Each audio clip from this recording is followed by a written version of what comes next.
I've always tried to stay well clear of these lamps because I never really understood how they worked. It's a calcium carbide bicycle lamp. It's probably about 100 years old. What I'm going to do is to give it a restoration, and then I'm going to explain how it all works with a demonstration. And bear with me, and we'll see how it goes. I'm Stuart, and many thanks for joining.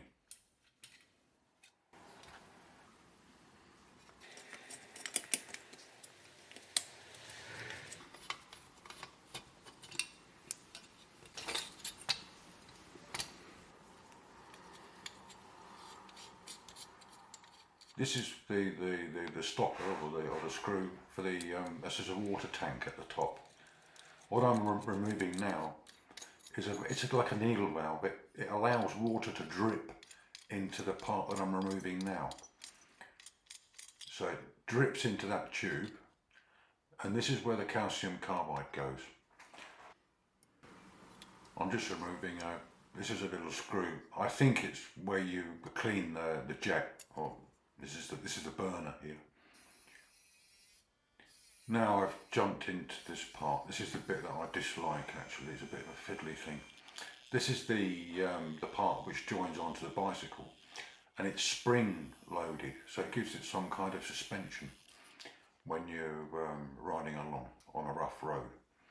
But it's all these parts I couldn't remove them, so I had to saw them off, and I'll eventually need to come up with another plan, i.e. to make some new pieces, some rods that go through there. Bit of a mess.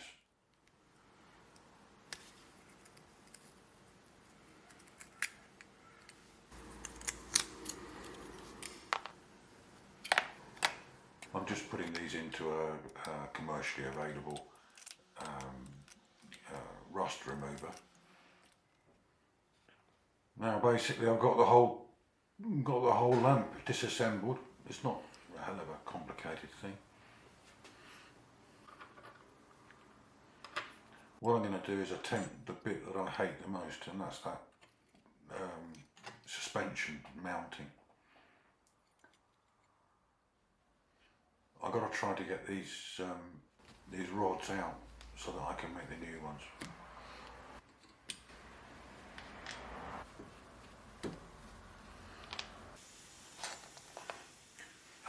And here's the clothes peg. You'll see what that's for in a minute.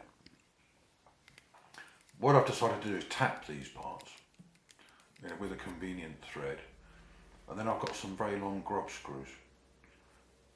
So what I'm going to do now is just machine down these brass nuts to make them cylindrical, so they'll look very similar to the original versions. You'll see in a minute what I'm doing. I'm just going to give these a shot blasting. The rust remover worked, but I mean these are a little bit too far gone. Please like and subscribe, and any comments are always most welcome, and these things help small channels a lot.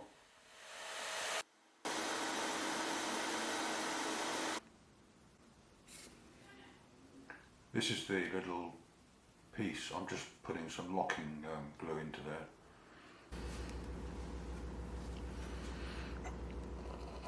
So those parts will be the rods. I've got 8 of them, and 4 of them are one length and another 4 are slightly longer. It's just a question of assembling this back up again and then painting it. Excuse my my washing machine in the background. Apologies there. What I needed the clothes peg for was to take the spring out of it, because the spring that was already in the lamp was broken, and just by chance this clothes peg spring's about right. Just need to bend it around a bit.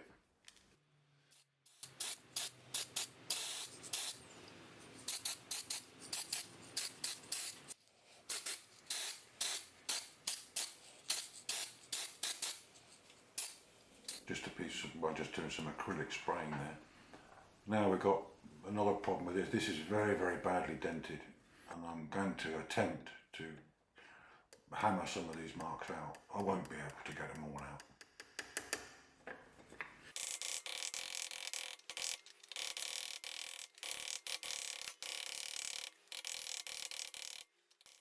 Just to make it look a bit more presentable.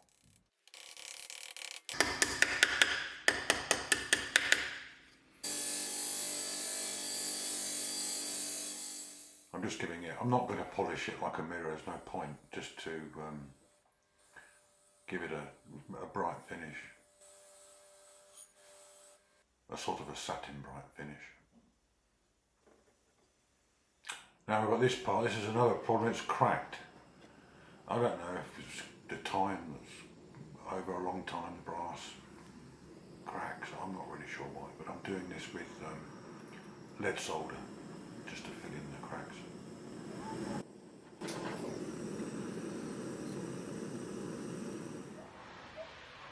By popular request, here's the weather report. Nice and sunny outside, nice evening.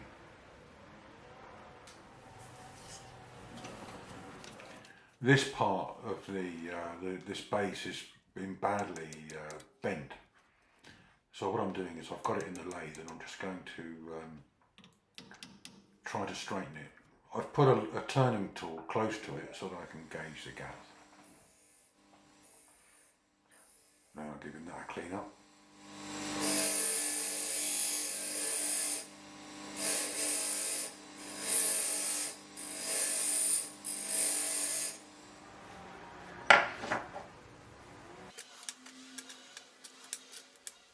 So they're all done. The difficult bit anyway. Now I've basically got to clean up these parts. Trying to get that, it's full of remains of the chemical reaction that goes on inside. I'm using caustic soda, but yeah, actually it hasn't been particularly, well, it hasn't been much of a success. Yeah, so I need to attack it with a wire brush and see how much I can get out.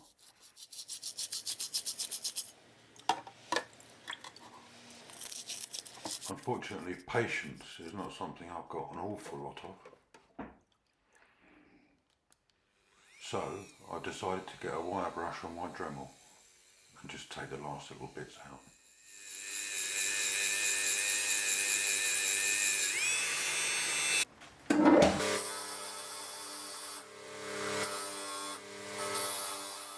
So I'm just doing this abrasive cleaning. The condition of this wasn't actually that bad, didn't have many dents in it.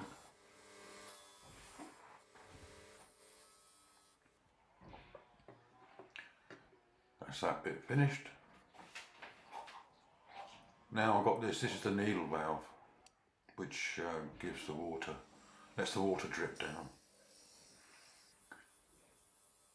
This is a relatively simple job, but you may have noticed that there's no glass in it.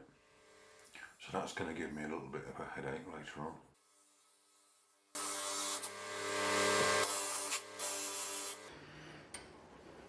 Now this needle valve, what I've tried to straighten it out, it's very bent at the top, but I've loosened it while I'm trying to straighten it.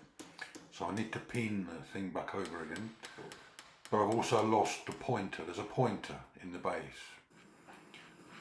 So I need to solder the pointer back. There was solder already on it, so I'm not actually making a bad job.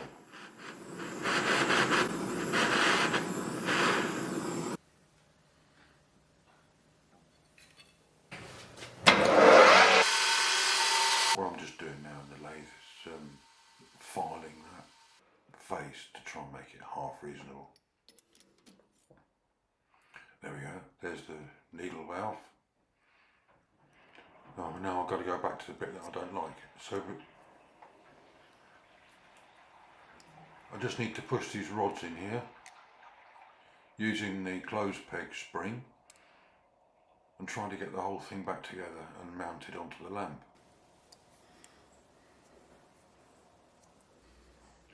Yeah, using a grub screw makes it easier to screw it back onto these supports. You'll see in a minute how it works.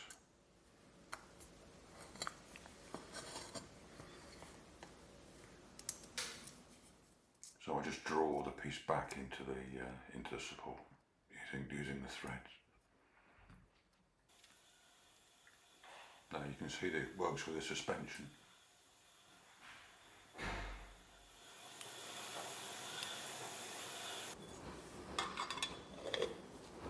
Fit that chamber back in, and the screw, which now rotates more or less straight.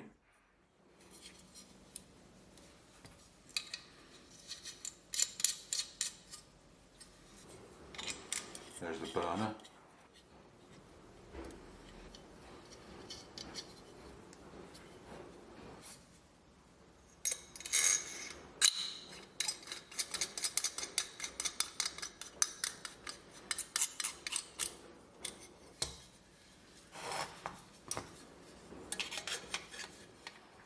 This is the last bit. This is just the lens.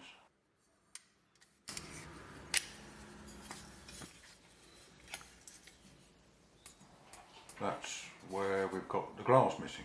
So I've got a bit of a problem, because what I know about glass cutting, you could write on the back of a postage stamp and there would still be plenty of space left. So what I'm doing is I'm using a diamond cutter there, and then I'm trimming it back. This is what's called a CBN, cubic boron nitride grinding wheel, and it is actually working. It just cleans up.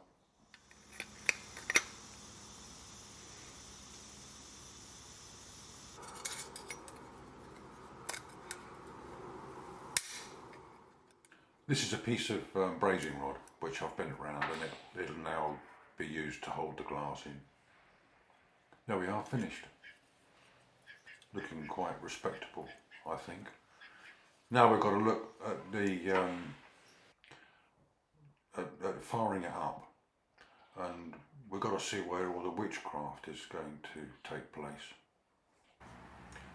This is what I've got. It's calcium carbide, and it's used for killing moles and running lamps. You can see it's just like stones. So we fill up the deposit, well, put a few stones in the base.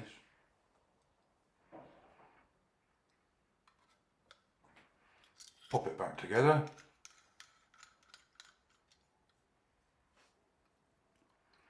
Now we need to fill up the cavity at the top with water.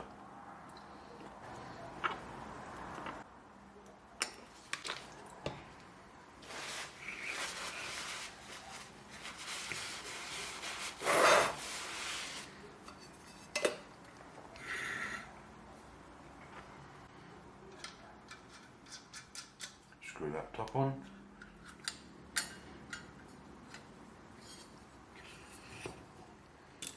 Now what we're going to do is we're going to let some water drip down into the chamber at the base, and then voila, there we have the light.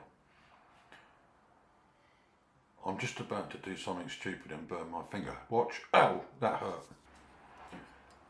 The chemical reaction with the calcium carbide is producing an acetylene gas. Now I'm going to dim the lights, and you can see how effective it is. Really interesting to see how that works. And I hope you've enjoyed watching this video as much as I enjoyed restoring it and explaining how it works. Thank you.